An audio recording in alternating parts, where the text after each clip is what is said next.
On this episode of Rock School Proprietor Podcast, Mandy and I are talking about how to get great photos of your music school. We both agree that having great photos for your social media, website, and all your marketing is a great investment. We talk about how to find a photographer and the many ways that you can use these great photos in your studio. Welcome to Rock School Proprietor Podcast. I'm John Kazuki. And I'm Mandy York. And we're going to be talking a very marketing-specific topic today. We're going to talk about photos and photos that we can use in our studio for things like website, social media, email, brochures. And Mandy, you have fantastic photos. Yes. For your studio. Yeah. This topic is important to me. I think it's super important. It can be really effective to have great marketing photos for your studio. I agree. I feel the same way. I spend a significant amount of money on great photos in my studio as well. Wow. What, in your mind, makes a great photo for a music lesson business? Well, I think what you want to capture when you're doing this, you want to capture candid photos, right? Personally, I like capturing my physical space, giving the viewer like a sense of your studio. The studio space, yeah. Capturing all the ages that we serve, right? Okay. Yep. I want to see photos of the babies as well as the 5-year-olds. So we're really representing all ages and then all classes too, right? You, just like you've got private lessons, you've got band classes. I have mixed age classes, and then I have like elementary age classes. So I want to capture everything that we offer so that when I go to use these, wherever I use them, I'm able to give the viewers a really good picture of who we are. Right. And you use the word candid. And in your studio, in your Music Together studio, we're talking about the candid photos are always great because you've got, maybe a 1-year-old with a huge smile on their face. I think candid in that sense is authentic. Yes. Right. So that's showing what you do and how you do it. And it's proof of concept, right? Absolutely. So people know what to expect. And who doesn't love a smiling toddler? Hey, it's right? Irresistible. Yeah. And I take the same approach, right? So I have had photos of students in studio. And I've used those on my website. But most of the time now, I spend my budget on photos from our concerts, live photos of the students. Because again, it's the end result, showing the end result, showing the proof of concept. This is what we are about. This is what we do. This is when you come to my studio, you can envision your kid performing live like all these other kids. Yeah.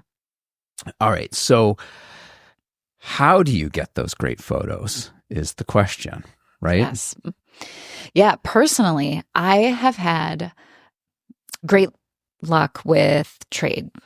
I have traded services with photographers. Okay. So that is something to think about. But yeah, and that was in my notes about, because you hire a photographer is what you're saying. Sure. You hire a photographer. The photographer comes into your studio, right? How long do they spend in your studio? How long does it take for them to capture the photos that you use? Yeah, I like to typically take a morning of classes. So they're going to hit at least 3 classes. That way you get a number of age ranges, and these photos you can use for years. Right. So you want a variety, right? So that everything so it doesn't get stale. You want a good library of photos. So in my classes, these early childhood classes, right? We're all sitting on the floor. The kids are moving through the space. It is kind of easy for a photographer to come in and, just stay along the perimeter. Oftentimes, these little ones don't really quite notice. Right. It's going to be different for your bigger kids. Yeah. They will be very aware that a photographer's there. But to get those candid photos, they'll just on the perimeter, getting down at the kids' level. Maybe when we do a fam jam, get all the instruments out and play, they can really get in the middle and take pictures of kids. But that's how I like to do it. The photographer comes in and spends a few hours with us. Yeah. And then we'll do a separate session in the afternoon for my after school elementary age kids. Do you have to talk to the photographer and give them instructions on what you want?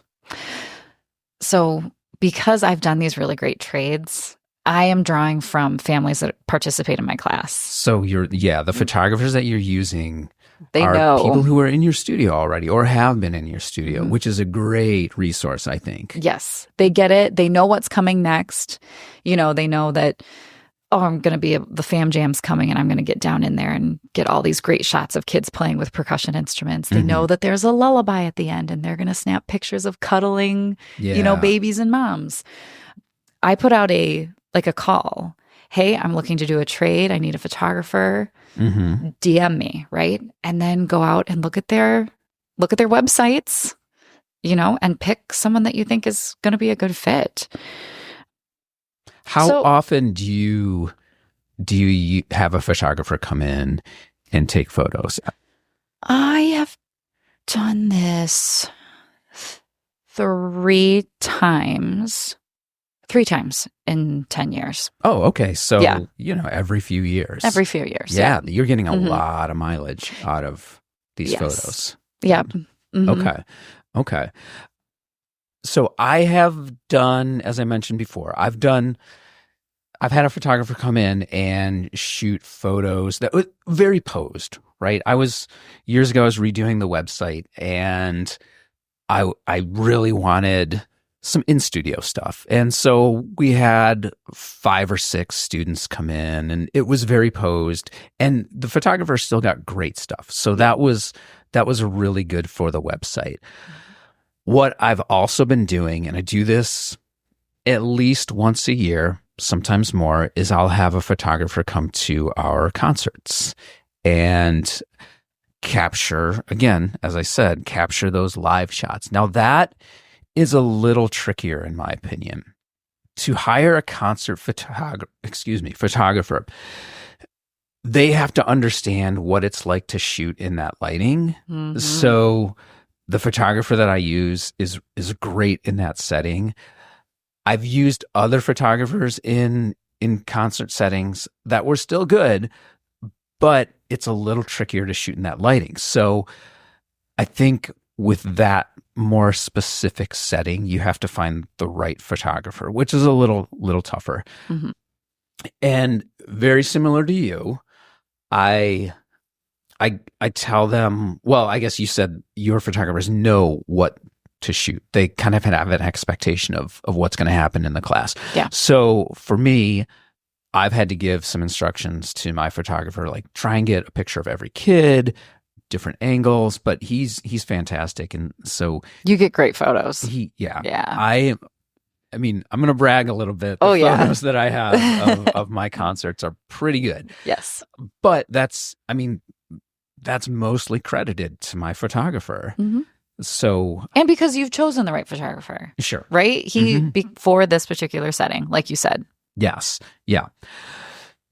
Question that I have now, we've talked about how this is so important for both of us. And I think, again, that authenticity and the proof of concept, and it's a representation of what we really do in our studios. So I believe that prospective clients and prospective students pick up on that authenticity. What about using, say, stock photos or AI? Yeah. Oh, AI. Yeah. No. Well, let's talk about the stock photos first. Stock photos first. Yeah. Well, coming from, I'm a licensed teacher, right? I'm a licensed music together. And when you have a licensed program, you are often provided with lots of kind of stock images. And some of them are good, and I do use some of those assets that they give me as a licensee, but it is just not the same. And I am pretty certain everyone out there, if you're looking at a website, if you're scrolling through social media, you can probably tell which is the stock and which is the authentic photo for the most part. I agree. Right?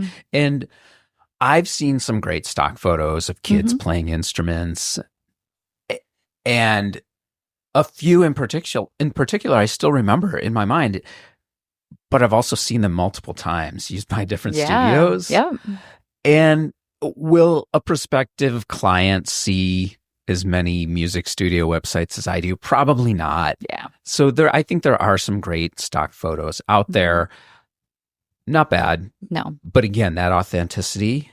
And for someone who's just starting their studio, if you don't have the resources yet to have a photographer come in, well, then you may have to utilize those. Yeah. And that's a good idea. What about AI? Because that's a thing now too.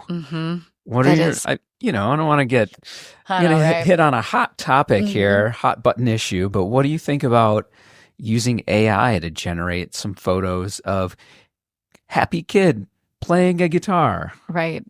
I have not used any AI images, photos. I've had other center directors send me like, hey, look at this funny thing I did. I tried to get AI to create something and this is what it generated. Yeah. And it didn't hit the mark. So I have yet to see AI generated photos that I feel are any good. Well, yeah, I don't know. I mean, but I'm not the person to ask. I'm not devil's advocate here on this one, though. I think, don't you think AI is continually getting better? Oh yeah, yes. I'm saying I haven't seen anything yet. Yeah, but I wouldn't be opposed to it once the technology's there.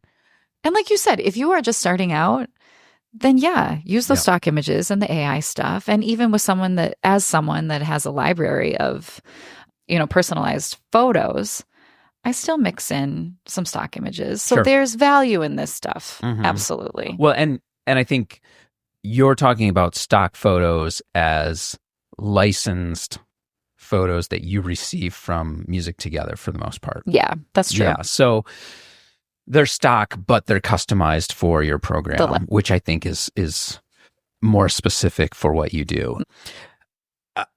I don't want to get too into the AI thing. I'm on your team. I agree. I think, again, going back to the authenticity of what we're providing, and because we do something, at least for us, we have in-person studios, because we do something that's very regional specific, right? Where there's a geographic location that we draw our clients from. There's a good chance that someone jumps on our website and they're like, oh, I know that kid. Yes. You certainly wouldn't get that with AI. The only other point that I'm going to make about AI is, as artists, which we are, if we aren't willing to pay for the expertise of another artist, a photographer, what message are we sending to our prospective clients about what we offer? Yeah, that is a great point. Yeah. So that's my last point on AI. Got it. Let's talk about hiring photographers. You had mentioned the photographers that you work with are former clients. Yeah, former parents from your classes. And you also mentioned that you've done trades. Yeah. Because my questions were going to be, how do you find a photographer? How much should you expect to pay? Do you have an idea of what it would cost for you to hire a photographer? Ooh. Well, I've only done the trades. Okay. But the last photographer I hired, I did for an outdoor amphitheater concert. Okay. And that was about $250. Okay. And like, that's a great deal. $250. That's a great deal. For how long? An hour-long concert. Photos? An hour-long concert, and I can't even tell you how many photos. Just she shot and then edited a bunch and sent them, gave them to me through a portal. Yeah. When you're working with your own families, like your own clients, they're also very generous too, right? Like they want you to succeed, and the programs that you're offering are important to them. So they probably maybe put a little more heart into it. Sure. Well, that's you bring up a good point about putting heart into the work to capture those photos. Not all photographers are the same. No. And I think that's important for someone who's going to hire a photographer to shoot photos for your music studio to understand. You've got portrait photographers, you've got I don't even know all the different types of photographers, but I know what I like. Yeah. What are the photographers that specialize in taking family photos in nature? I see a lot of those. Lots of that. Yeah. That might not be right. Right. Might be right for what you're looking for, because I would expect that for most of us, we're going to be taking photos of students either in our studios, indoor setting. Movement. Yeah. These are moving targets that we need the photographers to capture. There you go. Yeah. So finding the photographers, I think that's great advice. Look in your studio first. There are a lot of digital photographers out there these days. Yeah. And it seems to be a very common side job for moms. And most of us are dealing with a lot of parents. So I agree, search in your studio first, but definitely look at their portfolio to figure out is what they're doing resonating with you, and can you envision them capturing your students in the same manner, right? As opposed to going to a photographer and saying like, hey, I want this. Can you do that? Because again, photographers are artists. They all have their own style and they all have their own way of doing things. So I think it's best to seek out a photographer because you like what their work looks like. Definitely. As opposed to saying like, I want a photographer to do this thing, this very specific thing, and then hire a photographer and ask them to do that. So costs. I'll share, since I haven't done trade with photographers, I'll share a little bit about what I've paid for photographers. I think on the low end, I've paid a couple $100. And I believe that was for some in-studio photos, like the very, the posed stuff where I had students come in and the photographer shot pictures of them in the studio. A couple $100. I think I got maybe 100 photos from that. That sounds about right. Yep. I've used a couple of different live photographers and rates varied between $200 to $400. I ended up with good photos, but not like the photos that I get now. The photos I get now, I definitely pay a premium, I think, for the photos that I get. The photographer I use now for the live photos, and this, again, he's a live concert photographer. I pay between $500 and $700 for him to come out and shoot the concerts for the day. Kind of pricey. It used to be $500. His day rate is now $700. But for that money, he will shoot. In a day, we'll have probably 10 to 12 bands perform, and he'll give me maybe 1,000 photos. Of all of those kids performing.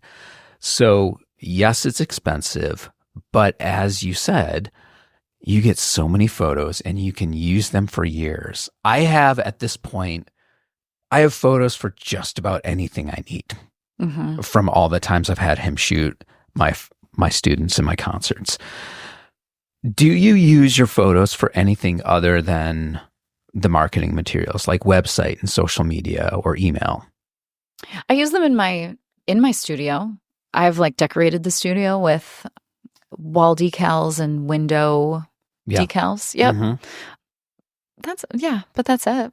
Okay. We did a cool thing once early on. I had a photographer come in and she shot a couple classes, gave me the photos, and then she offered photos to the parents too. She kind of set up a site where they could, and I think she maybe charged $15 a shot. So if she got a really great, photo of Joey with the maracas. Yeah. That was kind of a neat add-on for the parents too. Yeah. They liked that.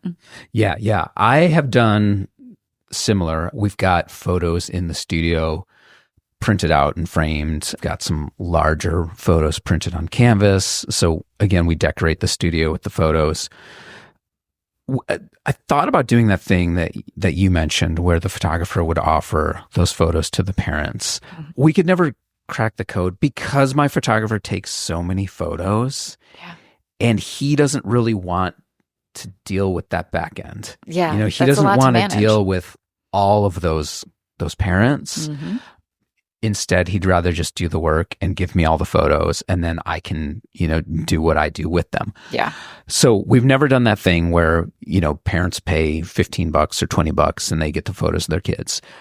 I think that's a good idea, though. What I have done with the photos, though, in the past is I've used them after the concerts to send to the families. And I've said, hey, we got some really great shots of your kid. Here you go. Here are the photos. You can print them off. You can do whatever you want with them. By the way, if you want to leave us a Google review or a Facebook review, here's a link. And so that's been a really good way also to get some reviews. Yes. By giving those photos to the parents. Mm-hmm. Yeah, that's a great idea. I like that a lot.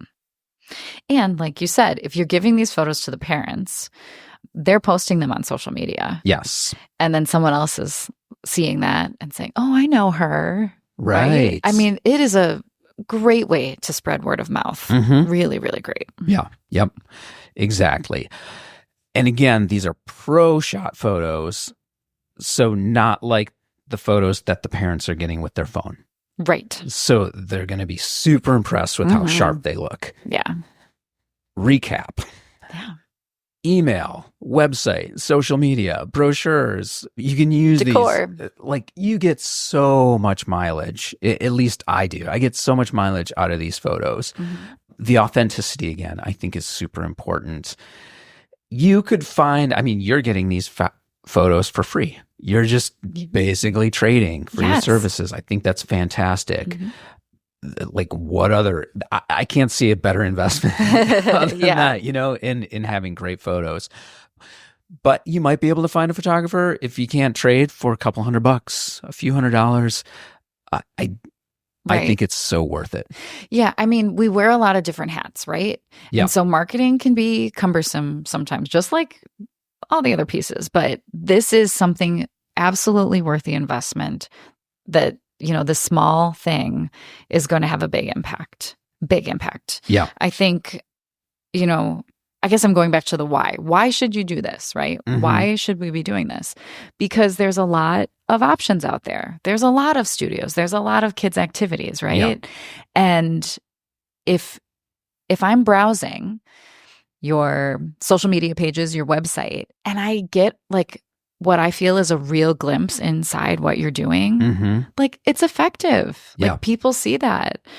If I'm just seeing like a couple kids like playing a guitar in an empty room, like it's not giving me a full picture. That's the idea here. And is that we're giving people the full picture of what you do, who you are. And there are subtle clues in all of these photos that I've seen from your studio, from my studio, whether it's in the background of your photos, it says Music Time of Milford. Yeah. Right? So it's real. Right. That's real. In the background of my photos is a Michigan Rock School banner behind the drum set or a kid wearing a Michigan Rock School t-shirt while they're performing. That's that authenticity, right? Mm-hmm. So again, it's real. Yep.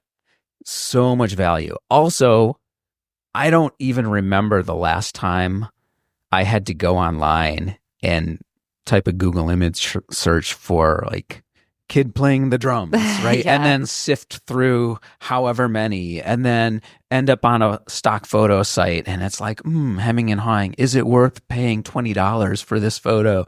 It's like, I just go to my hard drive that I have my photo archive on, and I've got literally thousands of photos to choose from. Yes. So Yep. Totally worth the investment, guys.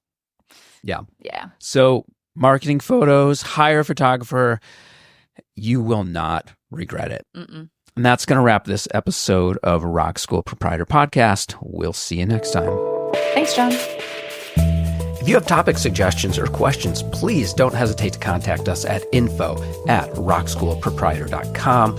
We would love to consider those for the show.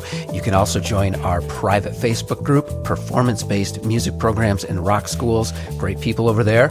Show notes and transcripts for this and all episodes can be found at rockschoolproprietor.com. I'm at rock.school.proprietor on Instagram if you'd like to connect with me there. You can also find me on LinkedIn as John Kazicki. If you enjoyed this show and gained insight from our conversation, then we count that as a win. All we ask in return is that you pay it forward. Please share the show with someone you think needs to hear it.